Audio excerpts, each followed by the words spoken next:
In this video, I'm going to be showing you how to change the aspect ratio of a video in Capcut. This is what you have to do.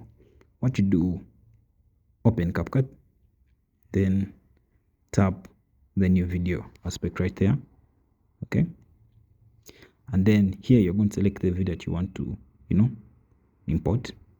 Then tap add right there. Now, this is a video. So to change the aspect ratio, don't touch anything on the screen. And at the bottom, you actually see this, edit and all that. You see overlay. Okay. Look for aspect ratio. As you can see, it's right there. So tap it right there. Now, the different aspect ratio is actually going to be shown. You can see the one suitable for TikTok, for YouTube, as you can see. So I'm going to go with 9:16. Yes. And that is the one usually favorable for TikTok. And then you notice that they will show you can use both fingers to resize your video. So you can just do that. If you want to zoom in, zoom out, just like that, according to how you want the video. So tap the tick right there when you're done.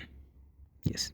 And that is how you change aspect ratio within Capcut. Then you can decide to export. As you can see, the video is exporting. If you like such content, consider subscribing to our YouTube channel. Catch you in the next one.